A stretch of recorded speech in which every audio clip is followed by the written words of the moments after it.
My husband promised me a quiet weekend.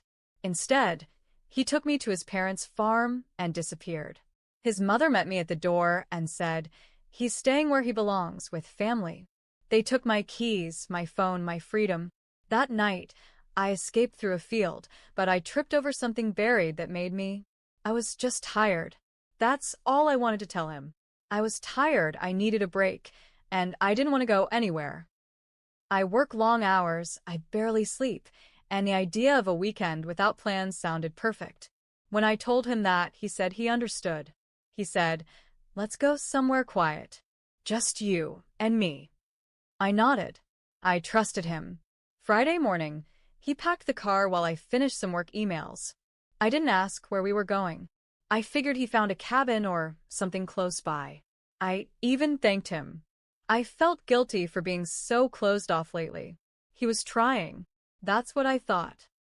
But after we passed the highway exit I expected him to take and started driving through back roads and tiny towns, I asked where we were going. He just smiled and said, "You'll see." It was already getting dark when we pulled down a dirt path. I realized where we were only when I saw the old wooden fence. I hadn't been here since Christmas 2 years ago, his parents' farm. His mom always made me uncomfortable. His dad barely spoke to me. I figured it was just one night and tried to stay calm. We pulled up to the house, and before I could open my door, his mom came out. She didn't say hi. She didn't even look at me. She looked straight at my husband and said, "He's staying where he belongs, with family." Then she turned around and walked back into the house. He followed her. Just like that. No explanation. No smile. Didn't even glance back at me. I sat there for a minute, waiting for him to come back. When he didn't, I grabbed my bag from the back seat and went inside. The house looked the same. Cold. Quiet. Smelled like damp wood and something else. Something sweet and rotting, like old meat left out too long. His dad was in the kitchen. He didn't say anything either. Just nodded at me and kept reading the paper. I dropped my bag in the hallway and reached for my phone. It wasn't in my coat pocket. I checked my purse. Not there. I checked the bag. Nothing. My charger was gone too. I went back outside to check the car. Locked. That's when I realized I didn't have my keys. I knocked on the bedroom door, where I figure my husband was. No answer. I knocked again, harder. Still nothing. That night, nobody called me to dinner. Nobody asked if I was okay. I sat in the room alone until I couldn't take it anymore. I waited until everything was quiet. Around 1 a.m., I grabbed my coat and the boots I found near the back porch. They were old but dry. I slipped out the door and walked into the field behind the barn. It was colder than I expected. No lights out there. Just the moon. I walked for maybe 15 minutes, trying to stay quiet. I thought maybe I'd hit a road or a fence I could follow. That's when I tripped. It wasn't just a rock or a root. It felt like something soft but heavy. I hit the ground hard, hands scraping against dirt and dry grass. I pushed myself up, turned around, and saw a piece of fabric sticking out of the ground. I reached for it, thinking maybe it was just trash. But when I pulled on it, more dirt came loose. My fingers sank into the ground, and I felt something underneath the cloth. Something solid. Round. I pulled again, and part of a face came into view. Pale. Cold. Still. I froze. I didn't scream. I couldn't. It was like my brain refused to make a sound. I just sat there, frozen, staring at this face in the dirt. It was a woman. Her skin was gray and soft-looking, like it had been in the ground a while. Her eyes were closed, but I could see a strand of dark hair still stuck to her cheek. I backed away fast, nearly fell again, then turned and ran. I didn't care where I was going. I just needed to get away from that thing, from that house, from all of it. By the time I saw the fence line, my legs were shaking. I climbed over it, ripped my coat on the barbed wire, and kept going. I followed the road, hoping maybe I'd find a gas station or a house with lights on. After about 10 minutes, I saw a truck coming. I jumped out and waved both arms. The truck slowed down.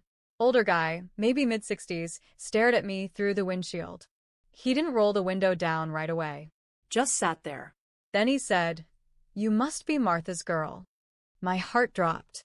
I hadn't told anyone I was here. I didn't even have my phone.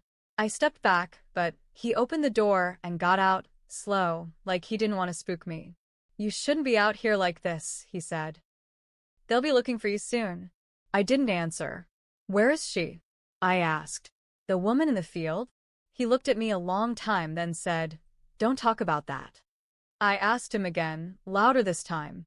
He shook his head. "Some things are just family business." Then he tried to grab my arm. I yanked away and ran into the woods beside the road. I didn't know where I was going. I just knew I wasn't getting in that truck. I ran until I couldn't hear him behind me anymore. Then I hid behind a fallen tree and tried to breathe quietly. I don't know how long I stayed there. Maybe an hour. Maybe more. When I got back to the house, it was almost morning.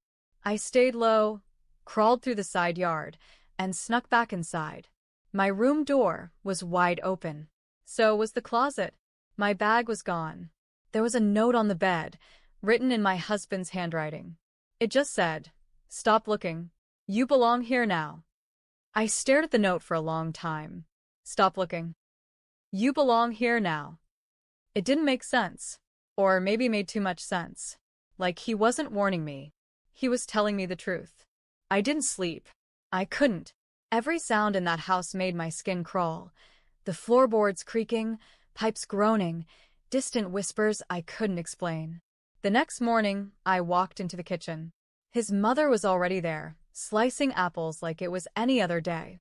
She looked up and smiled like we hadn't skipped past normal a long time ago. "You'll feel better once you accept it," she said. I didn't answer. She slid a plate toward me. Toast, eggs, and a cup of black coffee. Like it was a normal morning. Like she hadn't stolen my life. "I want to leave," I said. "I need my keys. My phone." She just shook her head, gentle and slow. "You'll hurt yourself trying," she said. "This place, it keeps what it needs." That was when I noticed her wrist. Faint scars like old rope burns. Deep, faded. She caught me staring and pulled her sleeve down without saying a word. That afternoon, I went back to the barn. I waited until they were busy. His dad was chopping wood, and his mom was canning something in the kitchen. The door to the barn was padlocked, but I found a rusted crowbar near the tool shed. Inside, it smelled worse than I remembered, like something wet and dead had been left too long. There were boxes stacked along the wall. Old furniture. Jars full of nails and screws. But in the back corner, behind a tarp, I found a trapdoor. I pulled it open and climbed down the wooden steps. No light, just a weak beam from a dusty window above. There were crates. Dozens. All marked with names I didn't recognize. But one caught my eye. It had my last name on it, my maiden name. Inside was a box of papers, a photo album, a bracelet I lost when I was 16. Stuff I hadn't seen in years. Stuff I'd never brought here. How did they get it? That's when I saw the picture. Tucked behind everything else. A photo of me standing outside my old high school. My hair was different back then. I was smiling. Next to me was a man I didn't recognize. Tall. Dark hair. Looked a lot like my husband. But it wasn't him. On the back of the photo, in neat handwriting. "First try." She ran too. I stared at that photo for a long time. First try. She ran too. I didn't know what it meant, not exactly, but I felt it deep in my chest. Like a wire tightening. Was that woman in the photo the one in the field? Was I a replacement? I shoved the photo in my pocket and climbed out of the barn. I didn't care if they saw me. I didn't care if they followed me. I walked straight back to the house, slammed the door behind me, and went to find him. He was in the upstairs bedroom, lying on the bed, fully dressed, like he'd been waiting. "You left me out there," I said. He didn't move. Didn't say a thing. "You planned this. All of it." "Why?" He finally looked at me. "Calm." Cold. "You don't belong anywhere," he said. "That's why I picked you." I should have left right then. I should have run again, for real this time. But something in me cracked. "You killed her," I said. "The other one." She didn't listen, he said. She wouldn't let go of the outside. And that's when I knew he wasn't just gone. He never was who I thought he was. I thought I married a man. I married a trap. I waited until they all went to bed that night. I stayed in the room, eyes open, heart pounding, fingers wrapped around the heavy wrench I'd hidden under the mattress.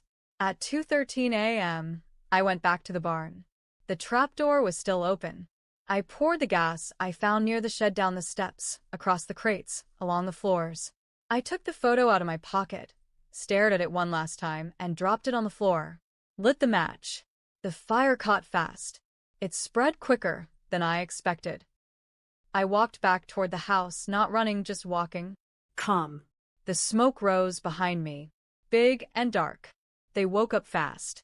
Screams started before I even made it back inside. I watched them run out barefoot, coughing and yelling, trying to put it out with water buckets from the well. My husband ran right past me. "You did this?" he screamed. I said nothing. His mother fell trying to drag a blanket outside. His father just stood still, frozen, watching it all burn. "You wanted me to stay?" I said. "Now I will. Just not how you thought." I walked back to the car. The keys were still gone, but I knew there was a spare in the shed. They'd used it the last time we visited, when the main key got lost in the snow. I found it right where I remembered. I drove away as the fire reached the roof of the barn. No one followed me, but they all made it out. I know they did. I watched them crawling in the dirt like rats. And that's what they were. But here's the part one still think about. Maybe the worst part. I knew something was wrong long before that weekend. He'd been controlling for a while, weird about my past, always making comments about how I had no one left. And I let it go. I ignored it, because being alone scared me more than being wrong. That was my mistake. I thought I was just tired, but I was asleep. Now I'm wide awake,